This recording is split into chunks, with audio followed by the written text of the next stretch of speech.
THE RAVEN by Edgar Allan Poe. Once upon a midnight dreary, while I pondered, weak and weary, over many a quaint and curious volume of forgotten lore, while I nodded, nearly napping, suddenly there came a tapping, as of some one gently rapping at my chamber door. "'Tis some visitor," I muttered, tapping at my chamber door. "Only this, and nothing more." Ah! Distinctly I remember it was the bleak December, and each separate dying ember wrought its ghost upon the floor. Eagerly I wished the morrow, vainly I had sought to borrow from my books surcease of sorrow, sorrow for the lost Lenore, for the rare and radiant maiden whom the angels named Lenore, nameless here for evermore. And the silken satin certain rustling of each purple curtain thrilled me, filled me with fantastic terrors never felt before.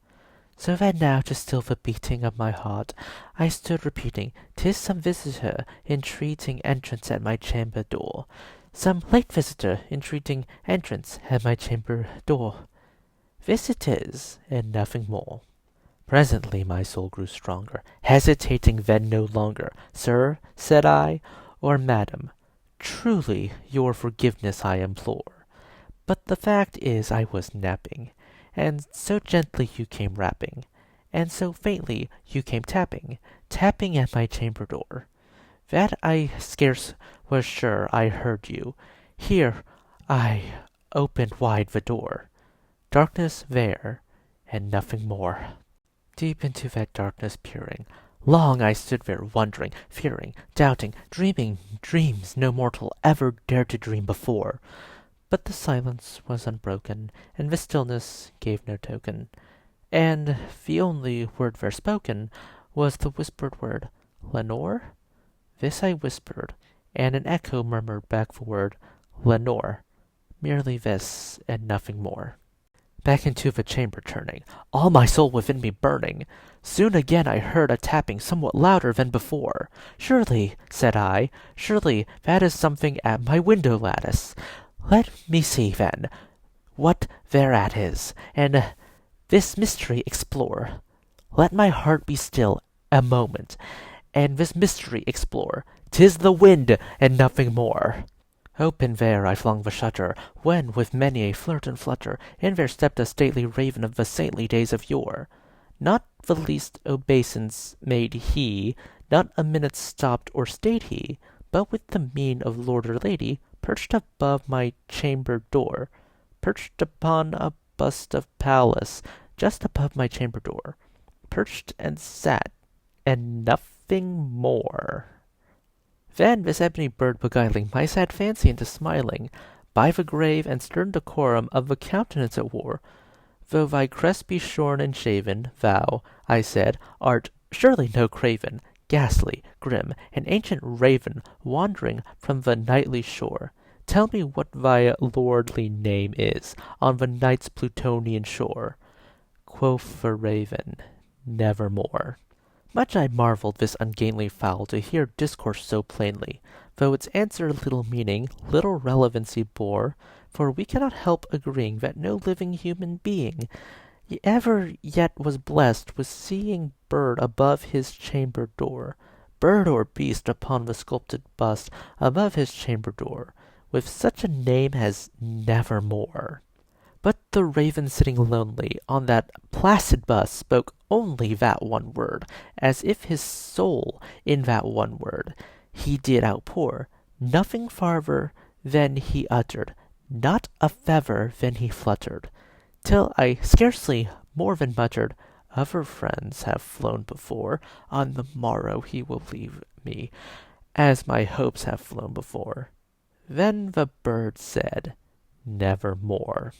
Startled at the stillness broken by the reply so aptly spoken, "Doubtless," said I, "what it utters is only stock and store, caught from some unhappy master, whom unmerciful disaster followed fast and followed faster, till his songs one burden bore, till the dirges of his hope that melancholy burden bore, of never, nevermore." But the raven, still beguiling all my fancy into smiling, straight I wheeled a cushioned seat in front of the bird, and bustin' door. Then, upon the velvet sinking, I betook myself to linking fancy unto fancy, thinking what this ominous bird of yore, what this grim, ungainly, ghastly, gaunt, ominous bird of yore, meant in croaking nevermore. This I sat engaged in guessing, but no syllable expressing to the fowl whose fiery eyes now burned into my bosom's core. This and more I sat divining, with my head at ease reclining on the cushion's velvet lining that the lamplight gloated over, but whose velvet violet lining, with the lamplight gloating over, she shall press, nevermore. Then methought the air grew denser, perfumed from an unseen censer, swung by seraphim, whose footfalls tinkled on the tufted floor. Wretch, I cried, thy God have lent thee, by these angels he hath sent thee, respite and nepenthe from thy memories of Lenore. Quaff this kind of nepenthes, and forget this lost Lenore. Quoth the raven, nevermore. Prophet, said I, thing of evil, prophet still, if bird or devil, whether the tempter sent or whether tempest tossed thee here ashore, desolate, yet all undaunted, on this desert island enchanted, on this home by horror haunted, tell me, truly, I implore, is there balm in Gilead? Tell me, I implore. Quoth the raven, nevermore. Prophet, said I, thing of evil, prophet still, if bird or devil, by the heavens that bend above us, by that God we both adore, tell this soul with sorrow laden, if, with the distant Aidenn, it shall clasp a sainted maiden, whom the angels named Lenore. Clasp a rare and radiant maiden, whom the angels named Lenore. Quoth the raven, nevermore. Be that word our sign of parting, bird or fiend, I shrieked upstarting. Get thee back into the tempest and the night's Plutonian shore. Leave no black plume as a token of that lie thy soul has spoken. Leave my loneliness unbroken. Quit the bust above my door. Take thy beak from out my heart, and take thy form from off my door. Quoth the raven, nevermore. And the raven, never flitting, still is sitting on the pallid bust of Pallas, just above my chamber door, and his eyes have all the seeming of a demon's that is dreaming, and the lamplight over him streaming throws his shadow on the floor. And my soul, from out that shadow that lies floating on the floor, shall be lifted nevermore. I hope you enjoy this reading of Edgar Allan Poe's The Raven.